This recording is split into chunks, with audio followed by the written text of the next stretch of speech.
just had a question to Hank because he said that in his life, most of the men are communicating their needs for sex. I just wanted to ask you, are those the men who have more experience with women, or if you're talking about the average guy having his first girlfriend, um, are there guys who are having their first experience with women? Do they communicate their sexual needs for women? Because what I in my personal life, I think the guys who tend to go have more experience or have failed relationships, they tend to learn to they have to be able to communicate their expectations. But what I see for the younger guys, the younger generation, their first girlfriend, they finally got a pretty girl in his life, the first girlfriend in his life. They tend to put them on a pedestal in today's society, so they're afraid to tell them their sexual needs. And then it's not until they finally learn through failure, then they finally have the confidence to be able to, okay, I got to be able to extend this expectation up front. So what was your question? You kind of cut out on my end. I'm sorry. Oh, no. I was just, because you responded, said that most of the guys in your life they easily communicate their needs to their women to tell them they need. But I was just saying is it the guys with more experience with women, or are you talking about the guys that generally have their first experience with their first girlfriend? Because what I see is when the guys who don't have experience, these guys absolutely don't communicate their expectations or their needs, which is the average dude. But the men who generally have experience with women, they tend to know this a lot already, so they already have the confidence to communicate that. So we know most times us guys who had a first time girlfriend, we accept more bullshit than we normally would ever accept. Yeah. So that no, I'm not talking about those. Okay. I'm talking about a guy who's either married or in a long-term relationship. Those type of individuals. So yeah, that's who I'm speaking on. Okay. I just wanted to clarify. I do want to go ahead and play another video just to add for context. Let me play this one, then we can continue the conversation. Husband on a shopping spree.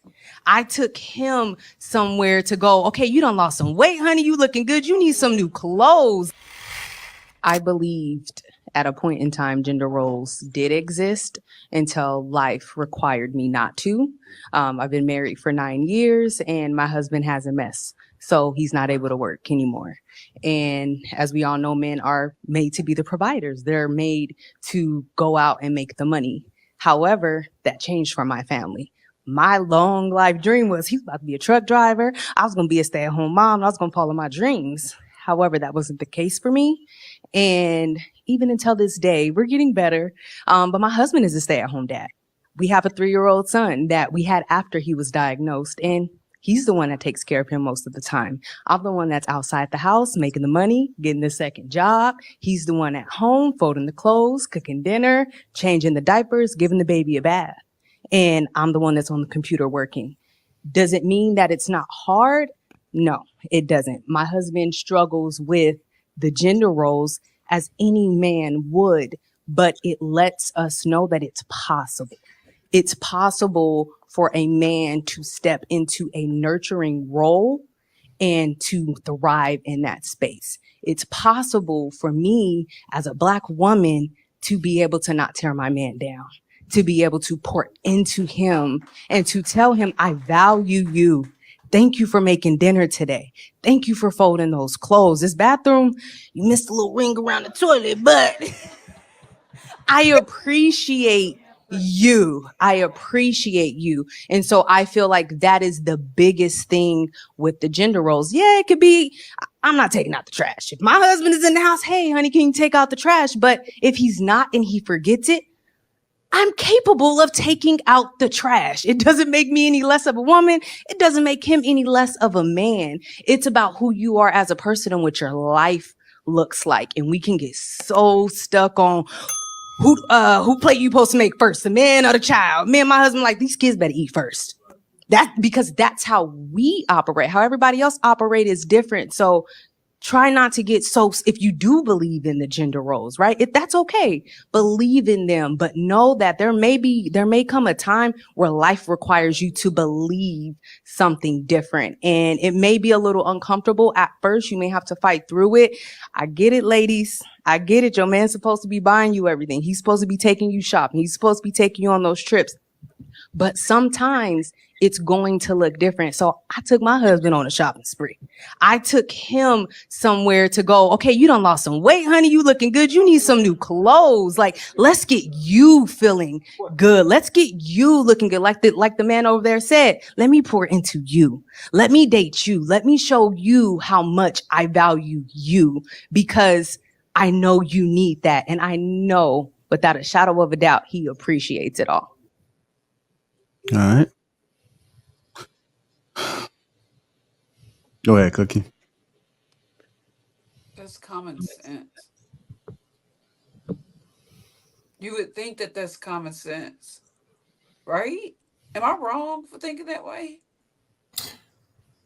I hate to be cliche, but you know, common sense ain't common nowadays. Yo. Everything is emotional. You know, the truth is disrespectful. You know, and stuff is supposed to be one way. I just find it sad that people have to see a video on the internet to be like, oh, maybe I should be that way. Girl, that's common sense. I think though, one Cookie, it's like social media, the music now, and the lobster and pasta, and these women think they're supposed to get flown out and bought everything. Like, that's prostitution. That's not a healthy relationship. It's not the same. And people, if they may not have seen a healthy relationship in their life, they're basing it off of these rap songs and they're basing it off of social media. So that's what they're turning to, and they're like, if it's not like this, I don't want it. But what you're trying to get doesn't exist. It's not real. So yeah, in my relationship, it's very healthy. We do what needs to get done. It's not like only he could take the trash out. That's weird. Like, what if he's gone for 3 days? I'm just not going to take the trash out. That would be really strange. So I mean, women just sad that if we don't see healthy relationships, then sometimes they don't know how to cultivate it on their own. So that's why I encourage women to find mentors, to find older women who are happy in healthy relationships and learn how to model that instead of just going on social media and following bitter women online saying they hate men and 4B movement and all this crazy stuff, and they've never been in a healthy relationship, and they're trying to recruit you to not be in one either because they hate men because of their past experiences. It's quite sad. But because I've been on TikTok lately, I've been seeing the trend of women hating men. And it's a little scary because it's like I have little cousins and I have, young women in my life. And I'm like, please don't follow this movement. Don't follow these angry, bitter women, because then you'll end up like them. I mean, you need to model who you want to be like. Why would you sit online and watch somebody that you don't want their life? Like, don't sit and listen to them for hours online. But yeah, I just wanted to say that. Can I ask a question to the ladies on the panel, if you don't mind? Ladies, who here would want that dynamic that she has, that lady on the video where she's working and the man's at home being a house husband? Who here on this panel would want that relationship dynamic? Honestly, I don't think she wanted it, but life happened.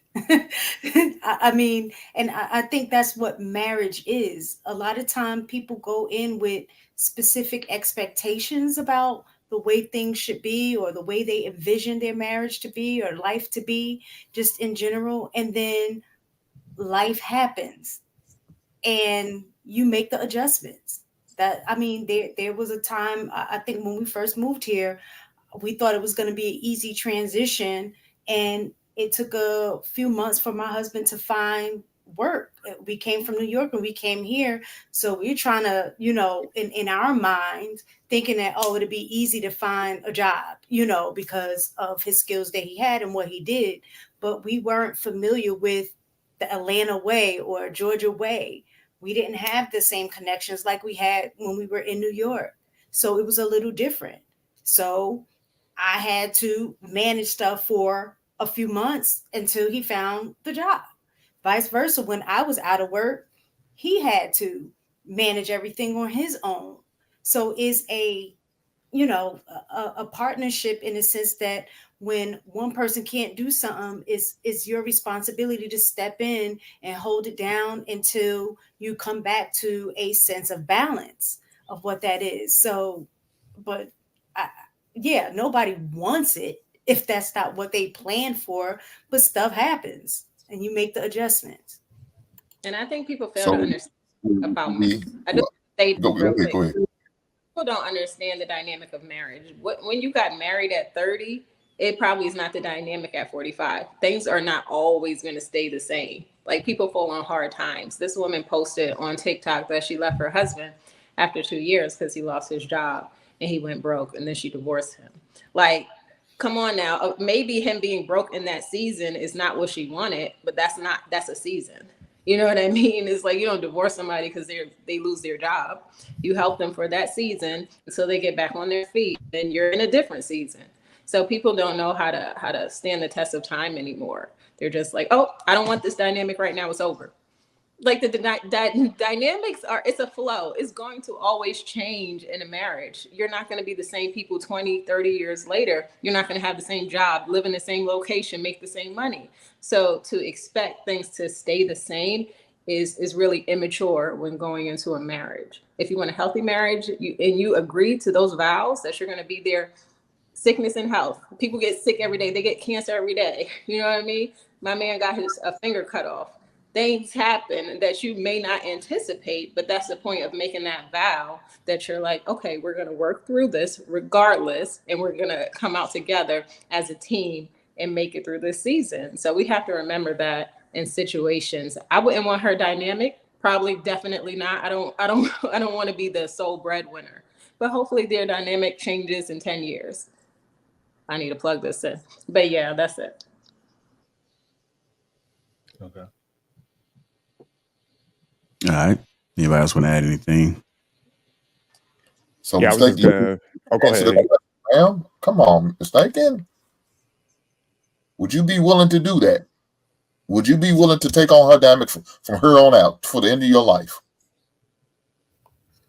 Yes, and I'm not lying. I'm built like that. I didn't say you was lying. No, You didn't answer. I'm That's why I was- reiterating the fact. Now the question is, do I want that situation? Absolutely not. Nobody, I mean, no woman would. You know what I'm saying? But at the end of the day, I know my husband can appreciate that. He knows that if something ever happened, that I'm capable and I will do it. That's not a reason for me to leave my marriage. Will it be days that I'll be frustrated, angry, all of that? Absolutely. I'm human. But at the end of the day, I know what I, signed a dotted line for, and I'm down for that. That's the bottom line.